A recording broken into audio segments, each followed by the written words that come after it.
नमस्ते दोस्तों, स्वागत है आपका हमारे चैनल नई किताब पर। यहाँ हर दिन रात 8 बजे हम आपके लिए लाते हैं एक नई किताब की समीक्षा, एक अनोखा विषय जो आपके दिमाग को झकझोरेगा और आपको कुछ नया सोचने पर मजबूर करेगा। आज का विषय है भारत में नागरिक जागरूकता, वर्तमान स्थिति, सुधार की जरूरत और जापान से तुलना। ये एक ऐसा विषय है जो हम सभी के जीवन को छूता है और इसे समझना हमारे समाज को बेहतर बनाने की दिशा में एक बड़ा कदम हो सकता है। तो इस वीडियो को अंत तक जरूर देखें, चैनल को सब्सक्राइब करें, बेल आइकन दबाएं, लाइक करें, शेयर करें और कमेंट में अपनी राय जरूर बताएं। चलिए शुरू करते हैं। नमस्ते दोस्तों, मैं हूं राजेश और आज हम बात करेंगे एक ऐसे विषय पर जो हमारे रोजमर्रा के जीवन का हिस्सा है, फिर भी हम इसे अक्सर नजरअंदाज कर देते हैं। जी हां, मैं बात कर रहा हूं नागरिक जागरूकता की। लेकिन ये नागरिक जागरूकता है क्या? सरल शब्दों में कहें तो ये वो सामाजिक नैतिकता है जो हमें बताती है कि हमें सार्वजनिक स्थानों पर कैसे व्यवहार करना चाहिए, कैसे अपने समाज और पर्यावरण की देखभाल करनी चाहिए और कैसे एक दूसरे के प्रति सम्मान और जिम्मेदारी दिखानी चाहिए। आपने कभी गौर किया है कि जब हम सड़क पर चलते हैं तो कोई कचरा फेंक देता है, कोई बिना सिग्नल के गाड़ी मोड़ देता है या कोई बस में ऊंची आवाज में फोन पर बात करता है। ये छोटी छोटी चीजें हमारे समाज की तस्वीर को दर्शाती है।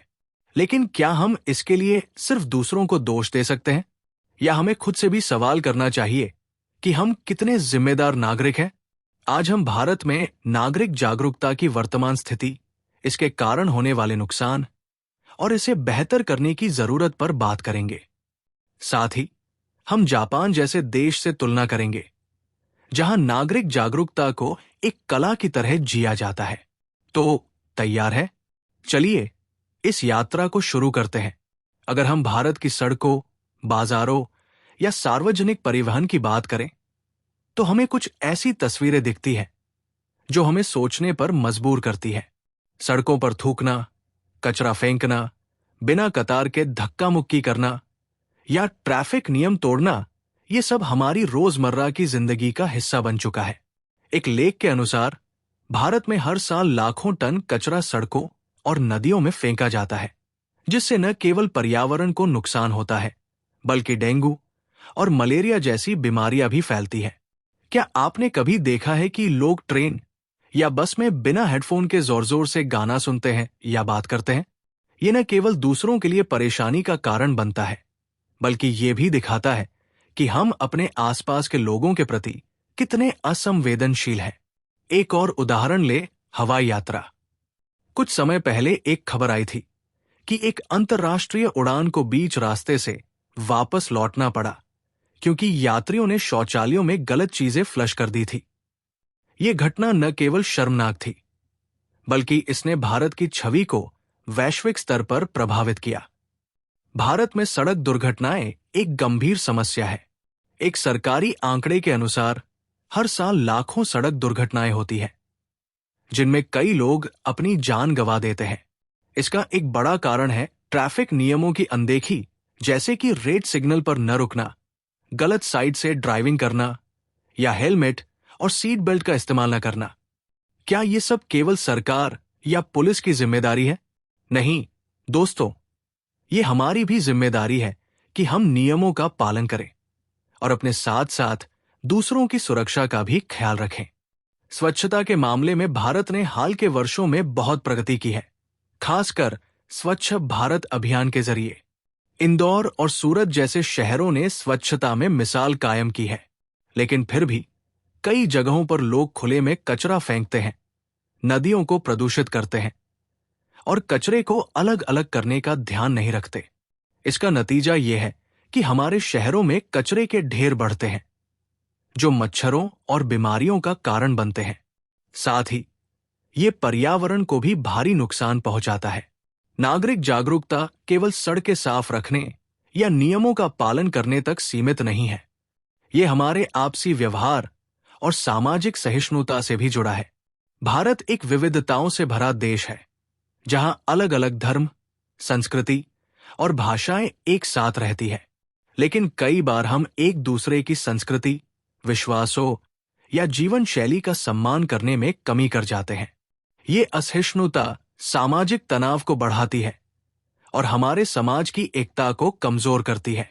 अगर हम नागरिक जागरूकता की कमी के कारणों को देखें, तो सबसे बड़ा कारण है हमारी शिक्षा प्रणाली।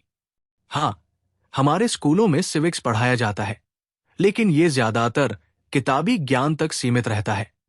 बच्चों को ये नहीं सिखाया जाता कि नागरिक जागरूकता को अपने जीवन में कैसे लागू करना है।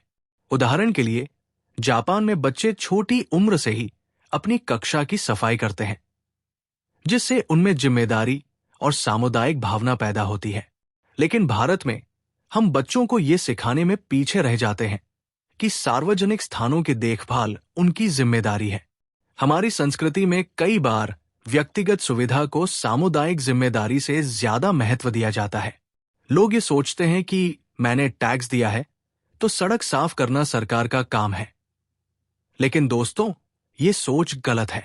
सड़कें, पार्क और सार्वजनिक स्थान हम सभी के हैं और उनकी देखभाल हमारी साझा जिम्मेदारी है।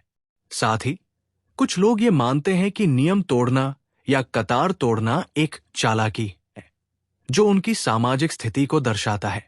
ये गलत धारणा नागरिक जागरूकता को कमजोर करती है।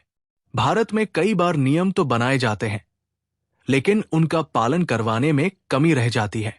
उदाहरण के लिए, कचरा फेंकने या ट्रैफिक नियम तोड़ने की सजा तो है, लेकिन इसे लागू करने में ढीलापन होता है। लोग जानते हैं कि वे नियम तोड़कर भी बच सकते हैं, क्योंकि या तो कोई देख नहीं रहा होता या फिर रिश्वत देकर मामला सुलझ जाता है। ये स्थिति लोगों को और अधिक लापरवाह बनाती है। कई बार लोग इसलिए नियम तोड़ते हैं क्योंकि उन्हें इसके परिणामों का अंदाजा ही नहीं होता। उदाहरण के लिए, सड़क पर कचरा फेंकने से न केवल शहर गंदा होता है, बल्कि ये बीमारियों को भी बढ़ावा देता है। लेकिन इस बारे में जागरूकता की कमी के कारण लोग इसे गंभीरता से नहीं लेते। भारत में कचरा प्रबंधन एक बड़ी समस्या है। हर साल लाखों टन कचरा बिना उपचार के नदियों, समुद्रों और खुले स्थानों में फेंका जाता है। इससे न केवल हमारा पर्यावरण प्रदूषित होता है, बल्कि जलवायु परिवर्तन और जैव विविधता की हानि जैसी गंभीर समस्याएं भी बढ़ती हैं। खुले में कचरा जलाने से हवा में जहरीले तत्व फैलते हैं, जो सांस की बीमारियों का कारण बनते हैं। कचरे के ढेर और गंदे सार्वजनिक स्थान मच्छरों और कीटाणुओं के लिए प्रजनन स्थल बन जाते हैं। डेंगू, मलेरिया और टाइफाइड जैसी बीमारियां इनके कारण तेजी से फैलती है। साथ ही अस्वच्छ पानी और खराब स्वच्छता सुविधाएं बच्चों और बुजुर्गों के लिए विशेष रूप से खतरनाक है। नागरिक जागरूकता की कमी का प्रभाव केवल पर्यावरण और स्वास्थ्य तक सीमित नहीं है, ये हमारे समाज की छवि को भी प्रभावित करता है। जब विदेशी पर्यटक भारत आते हैं और गंदगी, अव्यवस्था या असभ्य व्यवहार देखते हैं, तो ये भारत की वैश्विक छवि को खराब करता है। इससे पर्यटन उद्योग को नुकसान होता है, जो हमारी अर्थव्यवस्था का एक महत्वपूर्ण हिस्सा है। साथ ही सड़क दुर्घटनाओं और सार्वजनिक संपत्ति को नुकसान से हर साल अरबों रुपए का नुकसान होता है। जब लोग एक दूसरे के प्रति सम्मान और सहिष्णुता नहीं दिखाते, तो ये सामाजिक तनाव को बढ़ाता है। चाहे वो कतार तोड़ना हो, जोर से बात करना हो या दूसरों की संस्कृति का अनादर करना हो, ये सब हमारे समाज में विश्वास और सहयोग की कमी को दर्शाते हैं। ये कमी लंबे समय में सामाजिक एकता को कमजोर करती है। अब बात करते हैं जापान की, जहां नागरिक जागरूकता को एक जीवन शैली की तरह अपनाया जाता है। अगर आपने कभी जापान की सड़कों को देखा है, तो आपने गौर किया होगा कि वहां कचरे का नामोनिशान नहीं होता। लोग अपने कचरे को अपने साथ ले जाते हैं और उसे सही जगह पर डालते हैं। क्या आप जानते हैं कि जापान में कई जगहों पर कचरे के डिब्बे तक नहीं होते, फिर भी सड़कें साफ रहती हैं? इसका कारण है कि लोग अपने कचरे को घर ले जाकर अलग अलग करते हैं और रीसाइक्लिंग के लिए रखते हैं। जापान में नागरिक जागरूकता की नींव स्कूलों में रखी जाती है। वहां बच्चे छोटी उम्र से ही अपनी कक्षा और स्कूल की सफाई करते हैं। ये कोई सजा नहीं है, बल्कि उनकी दिनचर्या का हिस्सा है। इससे उनमें ये भावना पैदा होती है कि सार्वजनिक स्थान उनकी साझा जिम्मेदारी है। इसके अलावा जापानी संस्कृति में ओमोयारी, दूसरों के प्रति विचारशीलता को बहुत महत्व दिया जाता है। लोग ये सोचते हैं कि उनके व्यवहार से दूसरों को कोई परेशानी नहीं होनी चाहिए। जापान में ट्रैफिक नियमों का पालन एकदम कड़ाई से किया जाता है। लोग रेड सिग्नल पर रुकते हैं, पैदल यात्रियों को रास्ता देते हैं और सड़कों पर अनुशासन बनाए रखते हैं। सार्वजनिक परिवहन में भी लोग चुपचाप यात्रा करते हैं, फोन पर धीमी आवाज में बात करते हैं और दूसरों को परेशान नहीं करते। क्या आप कल्पना कर सकते हैं कि भारत में मेट्रो या बस में लोग बिना हेडफोन के गाना न सुने या जोर से बात न करें? जापान में ये एक सामान्य बात है। जापानी संस्कृति में सामुदायिक भावना बहुत मजबूत है। लोग अपने देश और समाज को अपने घर की तरह मानते हैं।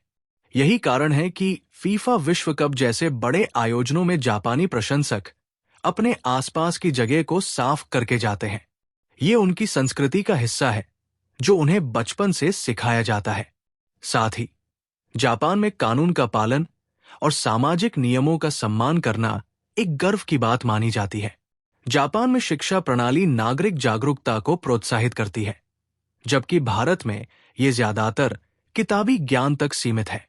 जापान में बच्चे प्रैक्टिकल तरीके से सीखते हैं कि समाज की देखभाल कैसे करनी है, जबकि भारत में हमें इस तरह की शिक्षा को और प्रभावी बनाने की जरूरत है।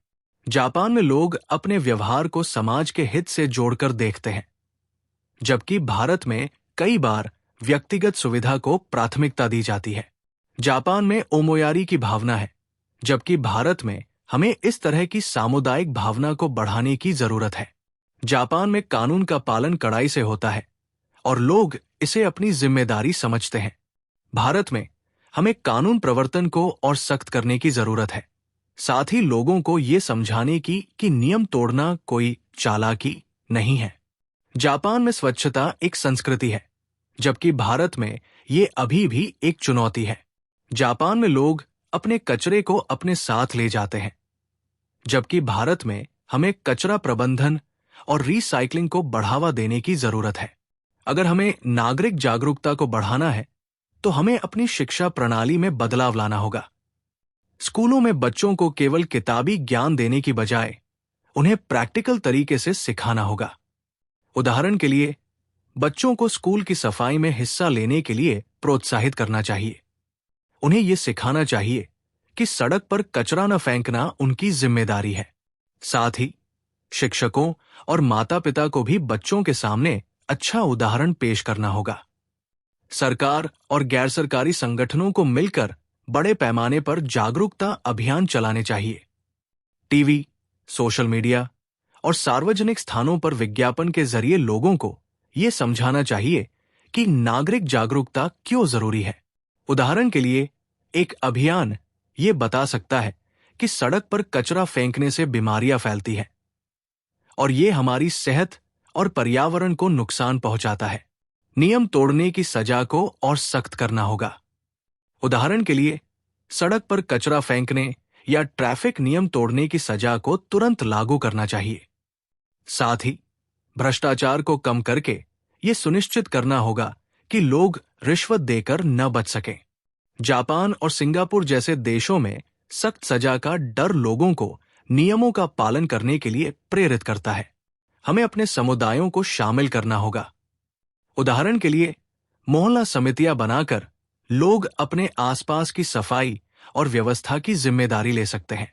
साथ ही स्वच्छ भारत अभियान जैसे कार्यक्रमों को और प्रभावी बनाना होगा, ताकि लोग इसमें सक्रिय रूप से हिस्सा लें। हमें अपनी मानसिकता बदलनी होगी।